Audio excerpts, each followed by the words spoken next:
आश्विन नवरात्रि का दूसरा दिन माँ ब्रह्मचारिणी की कथा। या देवी सर्वभूतेषु माँ ब्रह्मचारिणी रूपेण संस्थिता। नमस्तस्यै नमस्तस्यै नमो नमः। जय माता दी।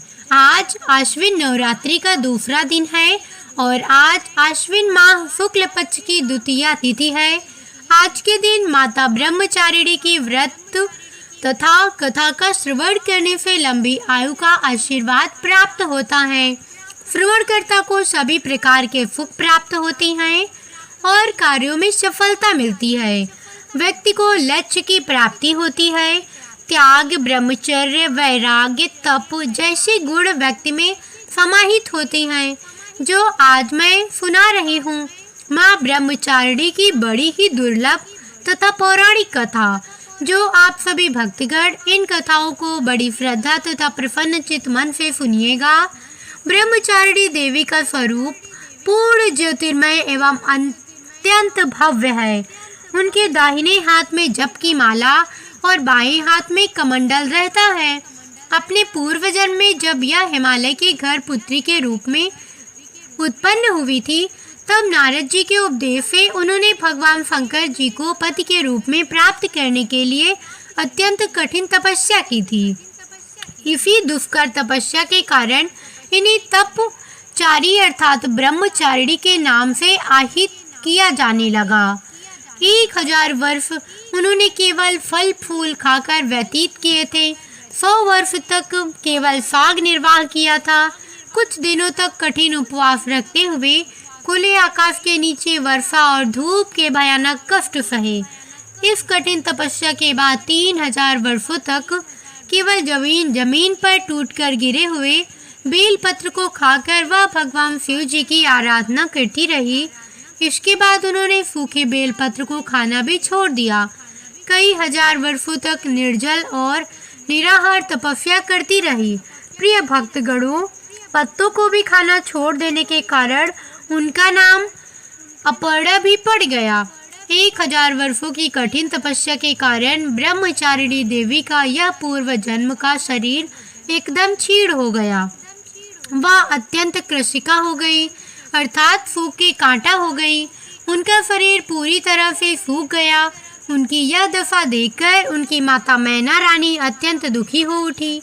उन्होंने उन्हें उस कठिन तपस्या से विरत करने के लिए आवाज लगाई, उमा, अरे ओ उमा। तब से देवी ब्रह्मचारिणी का पूर्व जन्म का नाम उमा भी पड़ गया था। उनकी इसी तपस्या से तीनों लोकों में हाहाकार मच गया। देवता, ऋषि, सिद्धगण, मुनि सभी ब्रह्मचारिणी देवी की इस तपस्या को अभिभूतपूर्व बतलाते हुए उनकी सराहना करने लगी। अंत में पितामह ब्रह्मा जी ने आकाशवाणी के द्वारा उन्हें संबोधित करते हुए प्रसन्न स्वर में कहा, हे देवी, आज तक किसी ने भी ऐसी कठोर तपस्या नहीं की थी। ऐसी तपस्या तुम्ही से संभव थी। तुमने इस अलौकिक कृत्य की चतुर्दिक सराहना हो रही है। तुम्हारी मनोकामना अवश्य ही परिपूर्ण होगी। भगवान चंद्रमौली शिव जी तुम्हें पति रूप में प्राप्त होंगे।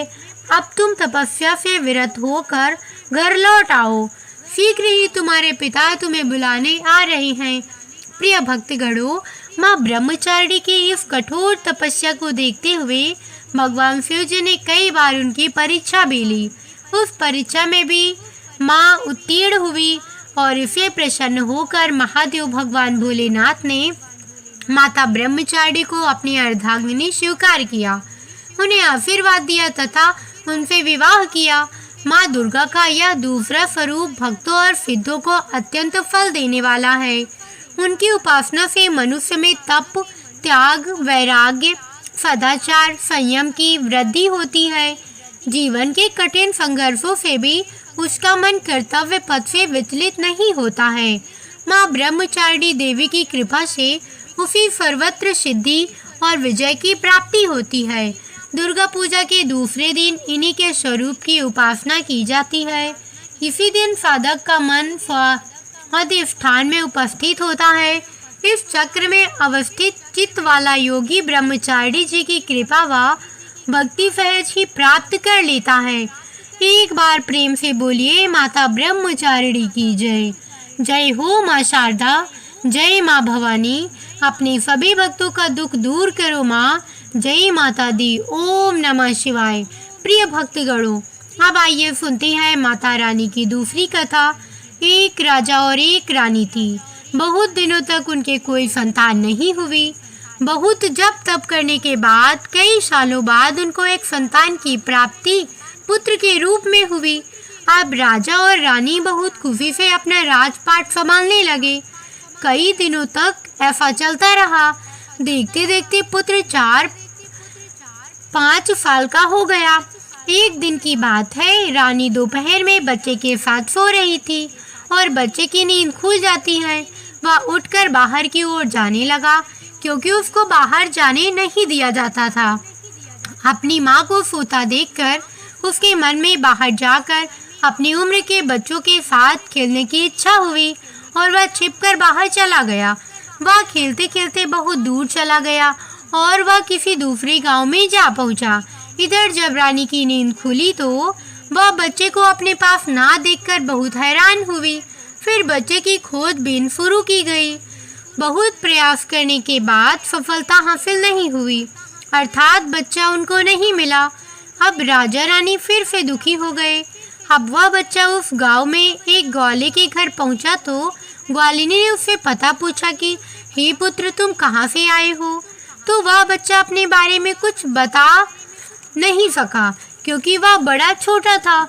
उसको कुछ पता नहीं था कि वह केवल बच्चों के साथ खेलते खेलते दूर चला गया था। तो ग्वाला ने अपनी पत्नी से कहा कि जब यह बच्चा अपना नाम नहीं बता रहा है तो इसको अपने पास रख लो। जैसे तुम्हारे 2 बच्चे हैं वैसे ही यह तीसरा रहेगा। अब इधर वह बालक ग्वाला के बच्चों के साथ घुल मिलकर खेलने लगा और कुछ दिन बीत भी गए। एक दिन ग्वाला की नज़र उस बच्चे के हाथ पर पड़ी तो वह देखा कि उसके हाथ में किसी का नाम लिखा हुआ है। वह बच्चे से पूछा, पुत्र, यह किसका नाम लिखा है? तो उस बच्चे ने कहा, यह हमारे पिताजी का नाम लिखा है। तो ग्वाला ने कहा कि आपके पिताजी का नाम ढूंढते हुए घर पर चलेंगे। अब देखिए, इधर राजा शिकार पर निकल जाती हैं तो रानी रोज अपने बच्चे को इधर उधर ढूंढती है, क्योंकि माँ का हृदय था। वह दिन भर तड़पती अपने बच्चे के याद में इधर उधर बाग बगीचे में देखती कि कहीं मेरे बच्चे का कोई संदेश आ जाए। रानी यही सोचती कि इतने दिन बाद एक संतान हुई थी और मैंने लापरवाही में वह भी अपने हाथ से गंवा दिया। अब रानी एकदम निराश होकर एक गांव में पहुंची तो वहां उसने देखा कि कुछ औरतें मिलकर देवी माता की पूजा कर रही थी।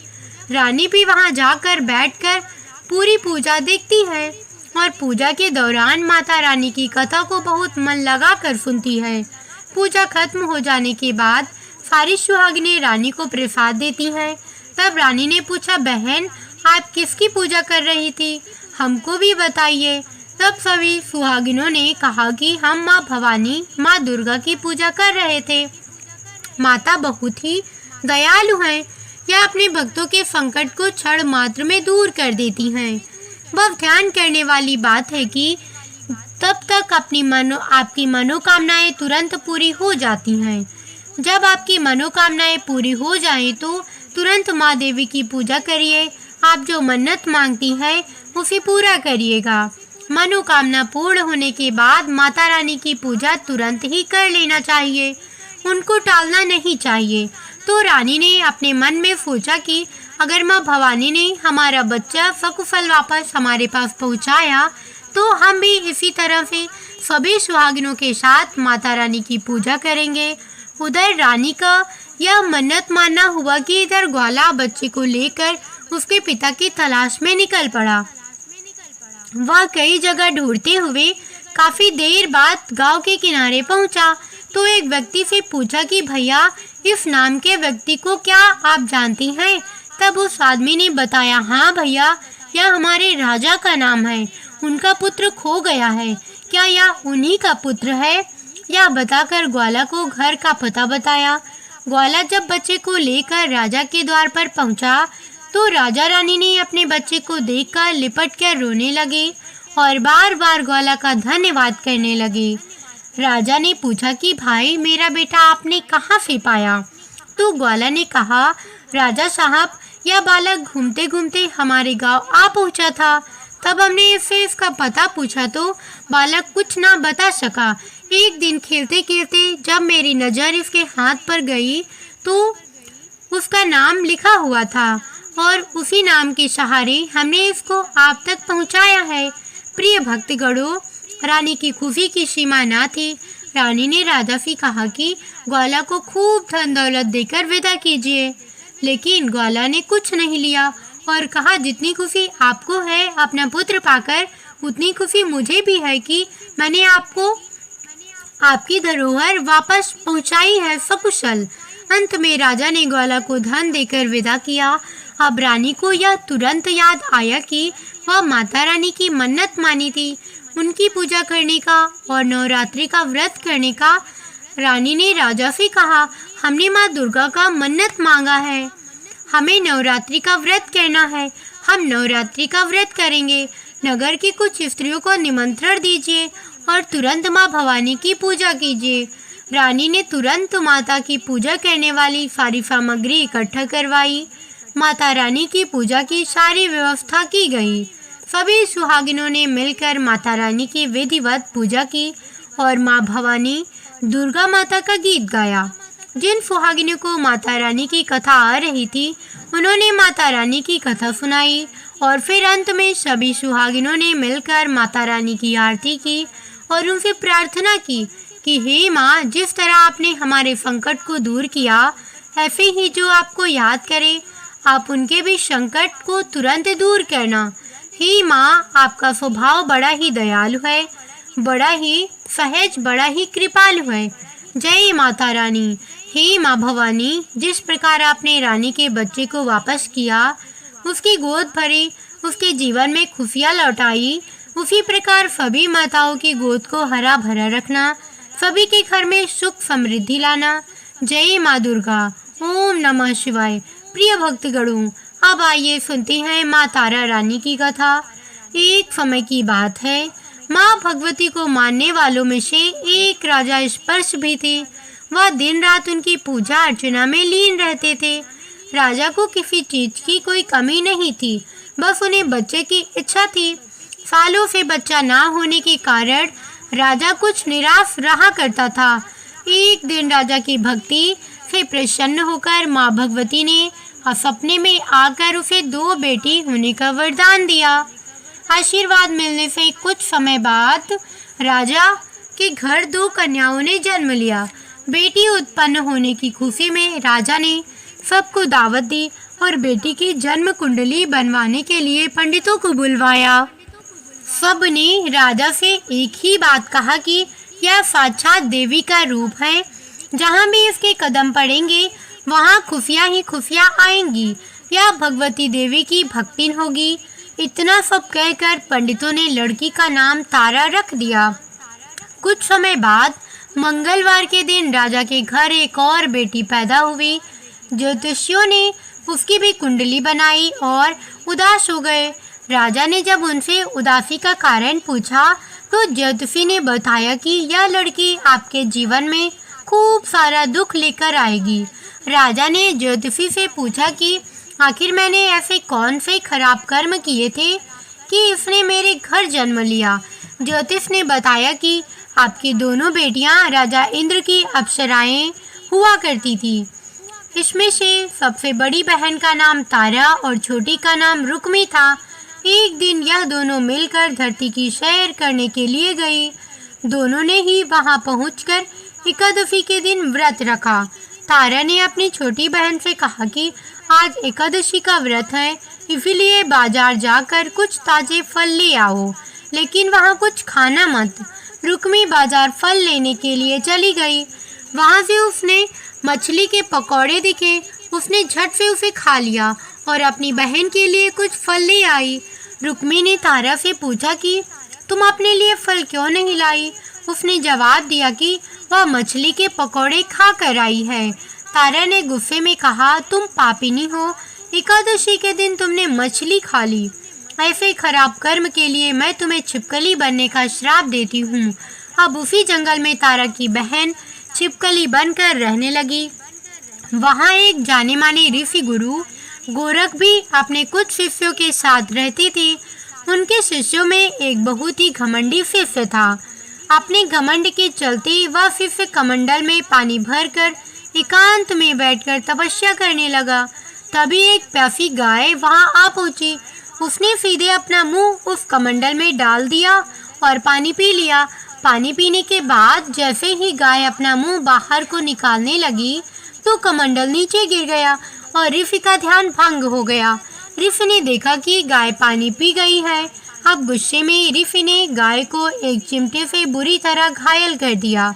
इस बात की जानकारी जब गुरु गोरखनाथ को पड़ी तो वह तुरंत गाय को देखने के लिए गए।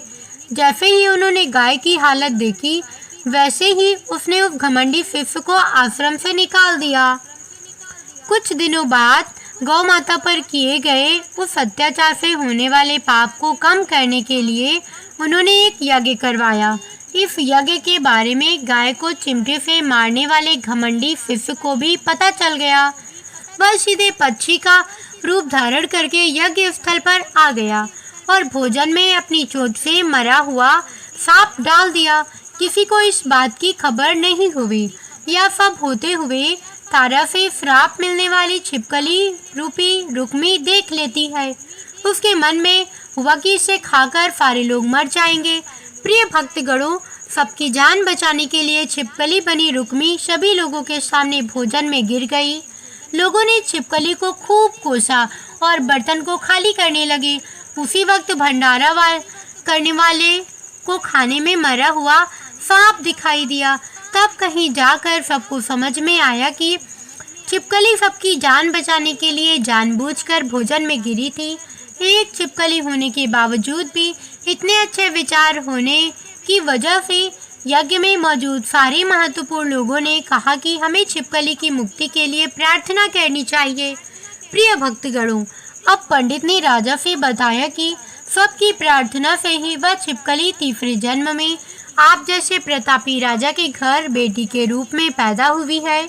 वही तारा ने दूसरे जन्म तारामती के रूप में लिया और अयोध्या के राजा हरिश्चंद्र से विवाह किया। इतनी सब बातें कहने के बाद पंडितों ने राजा स्पर्श को रुक्मी को मारने की सलाह दी। इस बात पर राजा बोले, मैं किसी पुत्री को कैसे मार सकता हूँ? ऐसा करना पाप होगा। फिर ज्योतिष ने कहा कि एक संदूक में सोना चांदी लगवाकर उसके अंदर लड़की को रख देना और संदूक को पानी में बहा देना।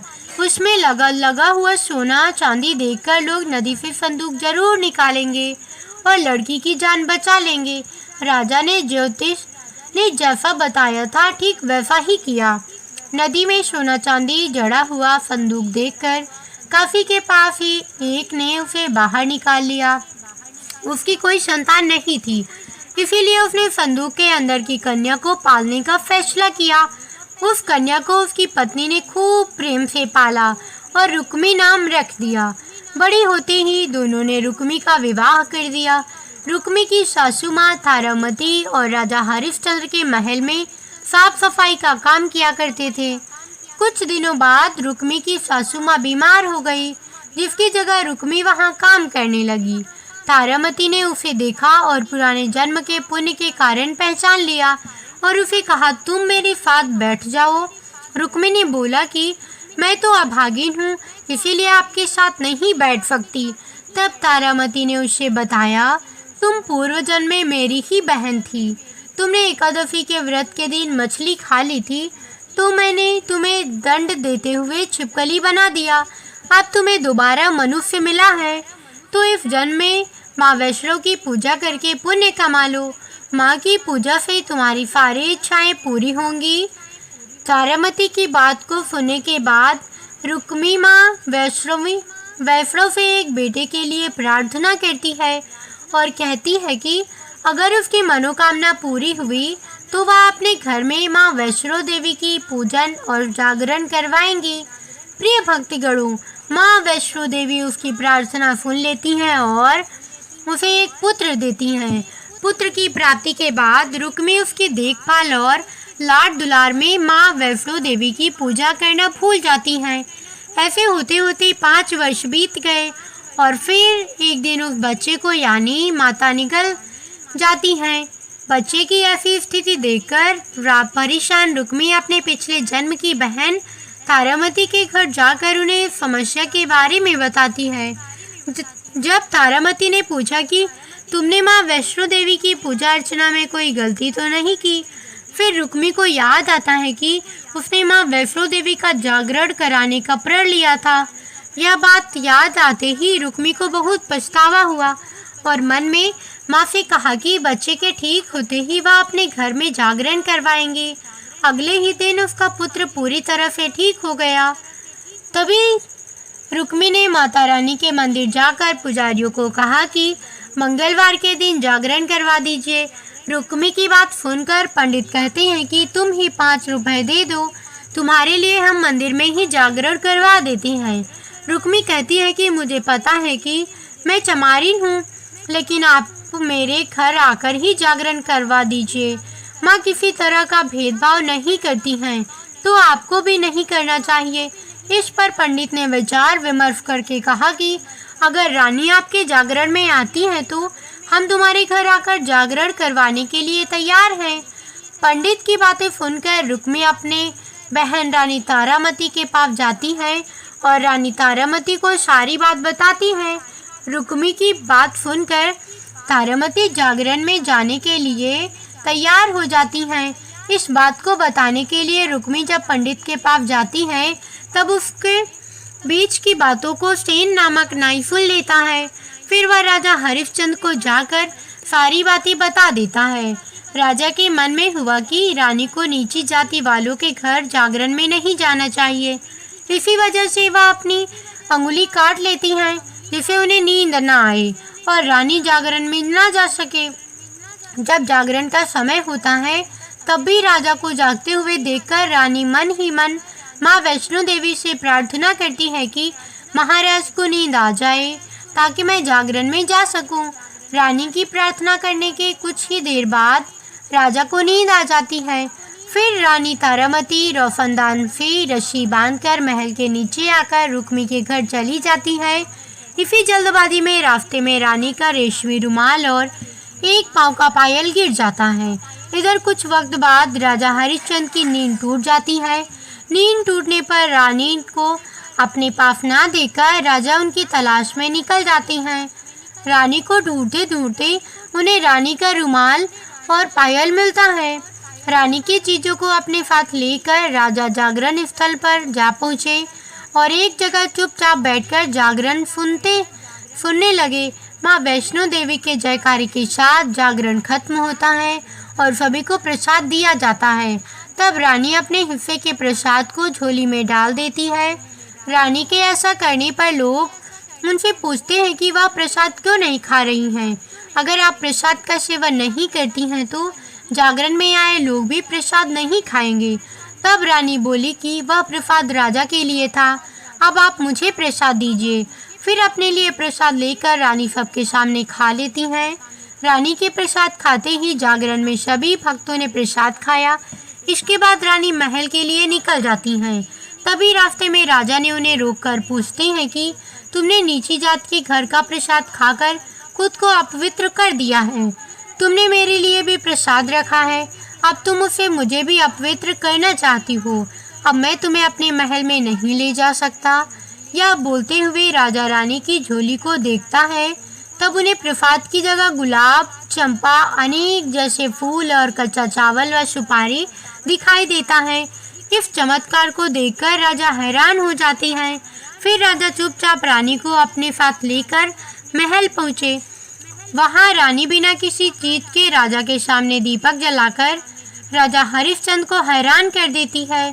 फिर रानी बोली, हे महाराज, माता के दर्शन करने के लिए बहुत बड़ा त्याग करना पड़ता है, इसीलिए आपको अपने बेटे रोहितास की बलि देनी होगी, तभी माँ दुर्गा आपको साक्षात दर्शन देंगी। यह सुनकर राजा के मन में माँ के दर्शन की इच्छा होने लगी, जिसके लिए राजा ने अपने पुत्र की बलि दे दी। बलि देने के बाद माँ दुर्गा शेर पर सवार होकर प्रकट हो जाती हैं। उन्हें देखकर राजा हरिश्चंद्र काफ़ी खुश हो गए और माँ दुर्गा ने तुरंत राजा के बेटे को जीवित कर दिया। इस चमत्कार को देखकर राजा हरिश्चंद्र प्रसन्न हो गए। तभी राजा ने माँ की पूरी विधि से पूजा करके उनसे अपनी गलतियों की क्षमा मांगी। माँ दुर्गा ने भी राजा को खुश रहने का आशीर्वाद दिया और अंतर्ध्यान हो गए। तब राजा ने रानी तारा से कहा कि मैं बहुत प्रसन्न हूँ कि आप मुझे पत्नी के रूप में मिली हैं। फिर राजा हरिश्चंद्र और रानी रुक्मी तीनों अपने मनुष्य योनि से छुटकारा पाकर देवलोक में चली जाती हैं। एक बार प्रेम से बोलिए, जय माँ दुर्गे मैया की जय। जय माता दी। मिलते हैं फिर नवरात्रि की तीसरी कथा के साथ। तब तक इस वीडियो को लाइक, चैनल को सब्सक्राइब अवश्य करिएगा। जय बजरंगबली। राम राम।